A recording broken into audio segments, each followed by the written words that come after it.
Good morning, Tim Sykes here. It is a Friday morning and we have a lot to go over. First, I want to talk about Hurricane Irma.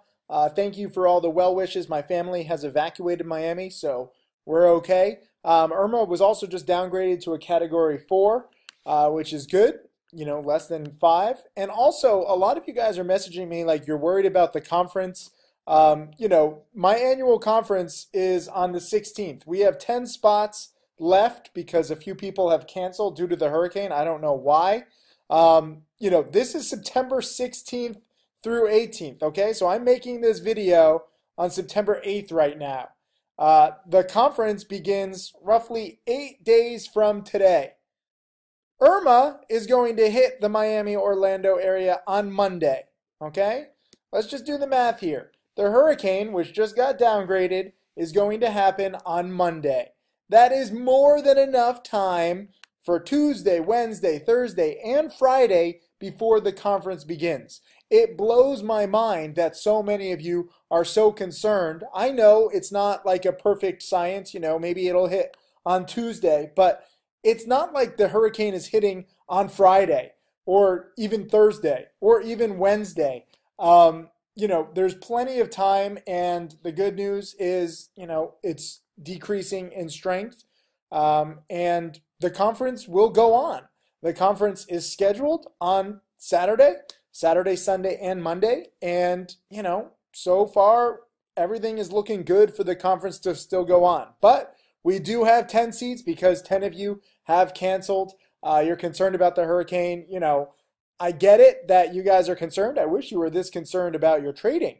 You should see some of the messages that I've gotten with people just outright panicking. And I wish that they use that same kind of fear and same kind of, overprotection for their trading.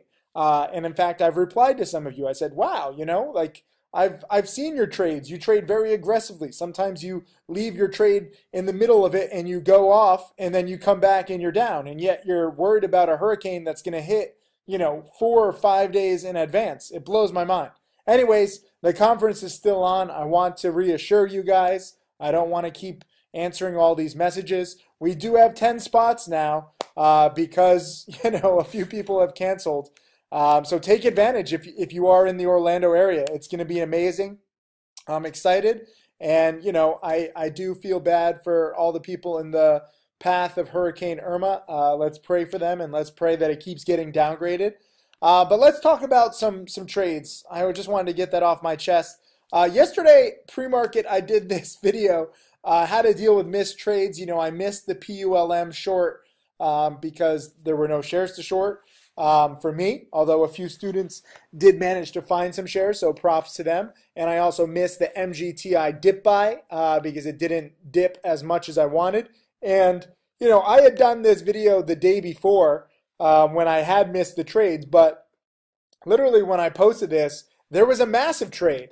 And I want to go over specifically this over $7,000 profit on GPro, one of my biggest of the year. And I'm trading literally from the other side of the world in Indonesia for just a few more days. I can't wait to give my second TED Talk. I'm very honored by that. But now I am up over $20,000 in just the past few weeks since I've been in Indonesia, and this is my biggest trade, and it's not random. I got a little lucky. I'm not going to say this was all skill. A little luck helps, but I focused on the right pattern. And I, gave it time. This was a 2-week trade. So in case you didn't realize this, there are some plays that last more than a few minutes or hours or days. The earnings winner pattern, which I have written about many times before, but if you Google multi-day penny stock earnings breakout pattern for longs, this is the same pattern that I've been trading for nearly 2 decades. And what it comes down to basically is that when a company, specifically an undercovered or low-priced stock, reports some kind of earnings where the stock spikes in reaction to those earnings, you tend to get follow-up spikes in the next few days and weeks. And it's not an exact science. It doesn't always happen. It's not necessarily on day 2 or day 3 or even day 5 or day 7. GPro, I was giving it time. If you watch this video lesson, I'll actually link it here in my longer term newsletter, I make video lessons, and you can see here, this is timestamp September 4th. So 3 days before the big spike, I posted this reviewing my latest long-term play, and it was why I was giving GPro more time. And you can see here in that video, I actually said, at first I bought it at 927, then I added, on the dip at 9, and then I added even more on the dip at 880. And all of these turned out to be solid because GPro went up to 10, 12, and it actually nearly hit $11 a share. So I did not capture all of the profits, but these two ads on September 5th where I said, I'm lowering my average as I still think this can spike back over 10 the next few days. I didn't know that it was going to be, 2 days later. Some people were like, how did you know? I didn't know for sure. If you actually watched that video lesson, I actually was still open to cutting losses. And then on the 6th, I added more on the dip. And I said, I still think it can spike, and normally I don't want to average down. This is the difference between my short-term newsletter and long-term newsletter. This is why they're separate, because the rules are different. On long-term positions, I don't mind adding on dips because I'm invested in the story. I'm invested in, the chart. It's something much more longer term. And that's why, I have a lot of students who are part-time traders, a lot of students who have day jobs, a lot of students who are in school, and they prefer longer term setups. Early on in my career, I was like, there's only one way to make money. It's this rule. And now, now that I've been teaching for over 10 years, I realize there's a whole bunch of different opportunities. And this is a great example. So I do encourage you to watch this video, and I'll include it. I'll include a link underneath this video. But I didn't know, that I would necessarily profit. I just wanted to give this pattern the time it deserved.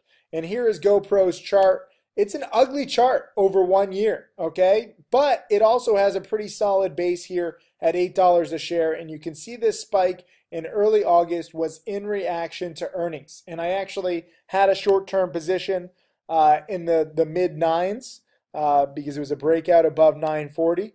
And I got faked out. I actually had a loss, even though the next 2 days, it spiked another $1.50. This is a tricky, choppy stock. So if you lost on this or if you missed it, don't feel bad. It got all the way up to 1089 yesterday, and it closed at 10. So if you chase this stock, you can still lose quite a bit of money. The good news is you have to recognize an earnings winner, okay? And again, an earnings winner, I want to be very clear on this, is not necessarily a company that reports amazing earnings or amazing revenues. It's just that it spikes in reaction to earnings. And when a stock spikes in reaction to earnings, some stuff that's happening is good. Whether the CEO said something is good or the company has a new product, and GoPro said both. And that pushes the odds in the favor that something good will happen again, okay? I haven't back tested. I'm not like a mathematician, but I will tell you more times than not, when a company spikes in reaction to earnings, good things happen. And aside from the spike yesterday, the price action has been ugly, okay? It's still, holding roughly up from $8 to $9 a share, but aside from like 3 days of spiking and then 1 day of spiking here, and then 4 days of a little uptrending here. I mean, this is pretty much downtrending. And this is why, a lot of people are confused. They're like, Tim, the price action wasn't there. The price action wasn't there, but the story was. The earnings win was. And if you watch that video where I analyze the earnings report, they're coming out with some new social media products. They're not just a hardware company anymore. And social media, in case you didn't realize, is pretty hot. So I made a pretty damn good case of why I was adding in the low 9s and why I was adding in the high 8s, which turned out to be perfect. And then yesterday, I didn't even make it till the market open. I was selling pre-market because I was just like, this stock is so choppy. And I sold in the low 10s. In the first, 15 minutes of the day, it dropped from 1020 down to like 980. So if I didn't sell pre-market, you'd be damn sure I would have sold into this little dip, and I would have been wrong because then it spiked nearly $1 a share and then it faded all day. So with this kind of a play, you just have to, hold on, and you just have to pick your position carefully. And if you have a very small account of like $1,000, I wouldn't trade a $9 or $10 stock. Okay, I know this was a little too high price for a lot of you guys, and this is not my typical play because this is a well-known company, so it's not the, total undiscovered kind of mentality that I like, with earnings winners. But because it did spike in reaction to earnings, let me just quickly go over this. So the earnings that spiked the stock at first were on August 3rd, so a little over a month ago. And they had this second quarter results, and, Quick Stories launched on July. So this is where this app automatically pulls footage from the camera and creates ready to share videos on your phone. And then also, in case you guys are into videos or editing like I am, editing videos is a pain in the butt. And so now they have a quick mobile video editing app. So I like their going into software. And apparently so did a lot of other people, because that is when, this stock really spiked. Let me just show you. And when a stock spikes on earnings, I'm watching it. Okay? It was actually more than a month ago. So right here, this was in reaction to those earnings. And I don't even care about the revenues. I don't care about the growth. I don't care about the numbers. This is why I'm not featured on CNBC anymore, because I play by different rules, the rules that actually work, which is why, my subscription business and student business is booming, because I have the most successful students, because I focus on rules that work. I don't even care. If you could ask me right now, like, what was their revenue growth? What were their profits? I don't even know. I specifically don't even look at the numbers. I look at the reaction. I look at the price action. I look at the new products. And I form a thesis saying, wait a minute, I think there will be some follow-up spiking. And, in this video where I said reviewing my latest long-term play that you must watch, I said I don't know what's going to come next. I don't know if this stock is going to spike in reaction to some more new product announcements, or if an analyst is going to upgrade it, or if they're going to have more positive business developments. All I knew was that the odds were on my side. And that is something that you have to utilize, because remember, 90% of traders lose. Most stocks do go down, and you have to put yourself in a position of good odds. And this is a good odds pattern for the longer term. And that's exactly what happened. And what happened to really spike the stock was this news yesterday that on September 7th, they said they expect the revenue and gross margins will be at the high end of guidance. So they basically increased their guidance a month after already reporting some pretty strong stuff. And this is my whole thesis, okay? When something positive happens to a company, especially a company that has been this hard hit and was once, a Wall Street darling, let's not forget that this isn't just a company that's been downtrending forever. It's kind of tough to buy stocks that, where the stock's just downtrend, because there's a lot of bitter people. If you go back a few years, actually even more than 3 years, this stock did once upon a time spike from 30 to 100. Okay, so it's been pretty quiet, but at the same time, it's not dropping that much, so maybe it did find a base. And when there's a slight improvement in earnings, or a good reaction to earnings, that could be the sign of a potential turnaround. And that's exactly what happened here. And so now they're saying, they're improving their revenues, they're improving their margins, and they're going to be a little more profitable. Consumer demand is strong. I don't care about, the specific numbers. I care about the high end of guidance, okay? If you want to value companies and you want to try to anticipate their future, it's all about perception. Perception is reality. So if they're at the high end of guidance, it doesn't matter if they come in at 290 or 310 or 320. A few $1 million doesn't matter. The question is the business trending in the right direction? And when they come in at the high end of guidance and they increase their profit margins, it's trending in the right direction. And that could be the beginning of a comeback. And when you have the beginning of a potential comeback, I'm not saying this is going to go to 20 or 30 or 50, but when you really have a pretty solid base here at $8 a share, I mean, even when it dropped here, it did crack $8 a share, then it comes right back. and then right here it cracks $8 a share, and it comes back to 8. So 8 has been a floor. And then you have this big spike up to nearly 11. It consolidates back to 9. This might not look like a great chart, but this is how comebacks begin. And I've been around the market long enough to recognize it. I've been around in the markets long enough to take advantage of it. And, again, I am richer as a result. And you can see here my commentary. I didn't know that I was going to profit, but as you can see here, my profit was very nice. And, my commentary is pretty much dead on, which does not always happen. Do not get used to it. Do not get used to me calling it, the very next day. I had no idea that they're going to raise guidance. I had no idea that they're going to issue a press release. I would not necessarily hold this stock into an official next earnings release, because just because they have one good quarter, you don't know if they're necessarily going to have another good quarter. But what happens in between when they report, their earnings 4 times a year, usually good stuff tends to happen. And this was a great example of good stuff happening and me having enough patience. I easily could have cut losses, okay, from my initial buy at 9.27, and then I'm down, nearly 50 cents a share. If this had been a short-term trade, I would have cut losses because I would not risk that. But I wanted to give it time, and this is part of the beauty of why I trade with a small account where, I'm buying a partial position. I can add to my position if I want, if I think that there's good opportunity.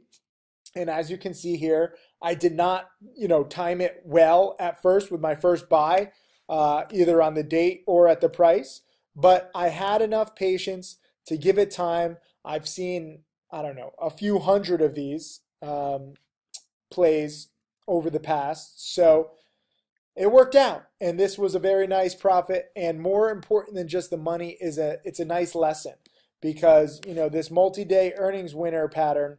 This is the same thing as DEAR, DEAR. I don't even know if this is still in existence or the ticker still works. This is back in 2010 when I first wrote about this, and I was buying DEAR, after it had spiked from 1.5 to 3, and people back then, were saying, Tim, you're crazy. This stock is up 100%.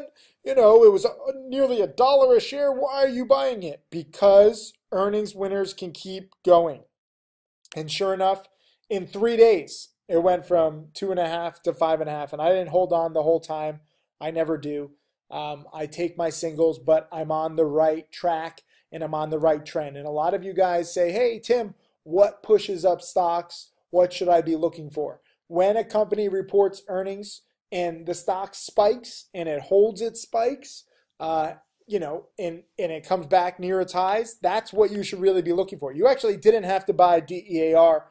Each one of these candles represents 1 day. So you didn't have to buy it on day 1 or day 2 of the earnings spike. Day 3, when it broke $3.50 a share, was actually a better buy because $3.50 up to $5.50 in literally 24 hours. So even if you don't necessarily keep an eye on it, even if you don't necessarily buy right away, be aware that this pattern works. And with GoPro, there was no opportunity to just, watch it. This is why I say sometimes it's good to have a position, because the price action heading into this announcement was terrible. But if you wait for the good follow-up news, you can't get in. Okay, well, on this case, okay, you could have gotten in at 10 and sold it at 11 really quickly. But most times, and if you want, big gains, like I had, here of over $1 a share, you need to be invested. And if you need to take a small position, so be it. If you want to just paper trade in practice, so be it. But this is the kind of play that I will give many days and many weeks. And yes, this is a little higher priced and a little more well-known. It would be more volatile and a bigger gain if it was a smaller stock and a more undiscovered stock. I'm looking for, $3, $4, $5 stocks that have similar kinds of earnings spikes. And you'll see me buy those and hold those for days and weeks too. It just so happened that it was GoPro, and it so happened, to play out this way. Every earnings winner is going to be slightly different, but the pattern works. So if you understand that, leave a comment underneath this video saying, give earnings winners more time. How many words is that? Give earnings winners more time. 5 words. And GoPro is a lesson of why this works this time. And again, let me caution you, this does not work 100% of the time. I don't know the exact day that you're going to have follow-up spikes. This is all about getting the odds on your side. And the odds on a turnaround play like this with new products and increasing profits, because there's more, profits to be had on software than hardware. It's more scalable. Guess what? This works. Thank you.